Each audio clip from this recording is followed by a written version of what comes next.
Hello, my lovely people. How are you? I am so thankful that you people are loving my videos and showing me your support. That only tells me that everyone is absolutely interested in, having a community feeling and us going on this winning path together. So, thank you, everyone. Thank you so much. This is my gratitude to all my beautiful people out there. And today I bring to you this really amazing concept, this really amazing problem, which we actually almost all deal with. Now tell me, have you ever felt uncomfortable being alone? Like, just with your silence, and you feel like your silence is too loud. Or the minute you're alone, you start scrolling your phone, you call people, you turn on music, or anything, just you practically do anything to avoid being with yourself. But why? Why do you do that? Why do we start hating our own company? And today I'm here to explain the wisdom of Eckhart Tolle, Dr. Nicole LePera, and Shetty to help you fall back in love with your own presence. I'm Pearl, and I'm a rapid transformational therapist and a hypnotherapist trained by Marisa Peer. I have seen how many of us treat, being alone like a punishment, when in truth, it is actually the biggest opportunity of healing and power. Let's uncover why this solitude really hurts and how to turn this solitude into your own peace. Eckhart Tolle says that we don't fear being alone. We actually fear meeting our own mind without distractions.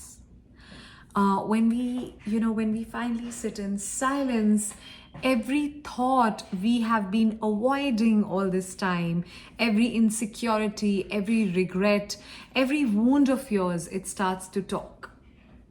And that's why we reach out to our phones or people. But that discomfort really isn't our enemy. It's our awakening. When you face the noise instead of running away from it, the noise begins to soften, That's how stillness becomes your friend again. When I say this because I truly have experienced this. And it is healing. It is healing to enjoy your silence and to just be with your own company. But yes, with all the distractions around, I agree, it is difficult.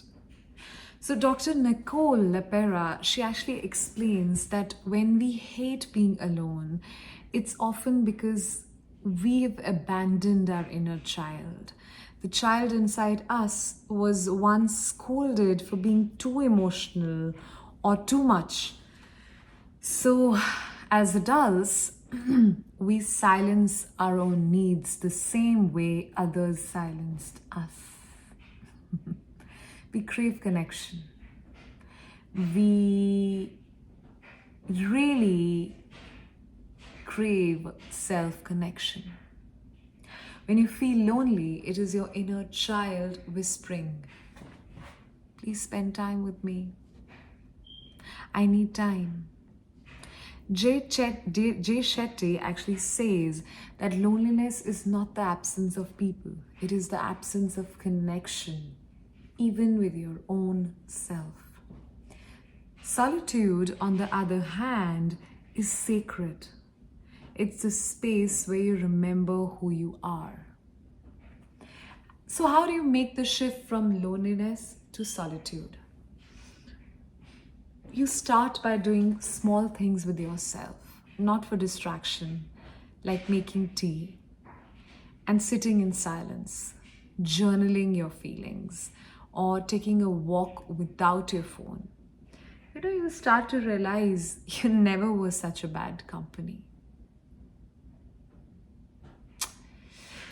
I don't know why I feel so emotional when I'm saying this.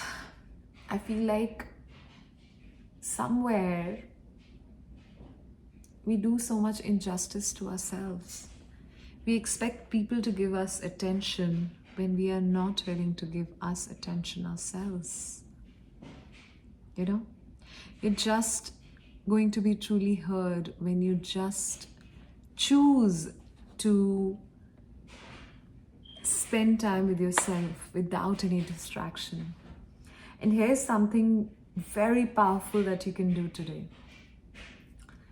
Sit in quiet space and close your eyes and ask yourself, what part of me am I running away from?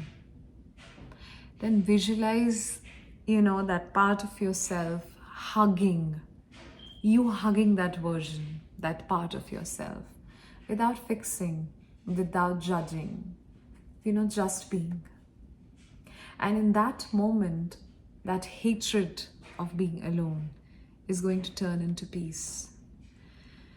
Because the self you avoided finally sees someone supporting it and feels safe to exist. So next time when you say that you hate being alone, you pause yourself and ask, who inside me is asking for love right now? Being alone, is not really a punishment. It's a practice. And you need to do justice to yourself. You need to tell yourself that you are my favorite. Only then will you be able to see others treating you as their favorite too. But don't you think it's only unfair to expect you to be other people's favorite when you yourself start feeling so lonely and so bad and so distracted when you're all by yourself? I feel that we need to spend time with ourselves every single day. And that's why this beautiful practice of you just sitting by yourself, actually what I do is I lie down and I look at the wall, and I'm telling you, I get all the amazing conversations with myself at that time, and I get all the solutions to all my problems at that time. That's my space. That's so loving. That's so healing. That's just so respectful towards me. And I'm telling you, enjoy that feeling. You're going to enjoy that respect towards yourself when you choose to spend time with yourself, work with yourself, enjoy yourself, feel yourself, guard yourself, and actually smile with yourself. I'm Pearl, and if this message has resonated with you, share it and subscribe it, and let this message just broadcast to someone who's learning to be their own home again without feeling bad just because you're with yourself. It's unfair. It's a mistreatment to yourself when we start feeling lonely in our own company. And so today we pledge that we are in this beautiful journey together of enjoying with ourselves. And I trust myself and I trust you that we are not going to regret being in our own sweet company. Thank you. I love you all.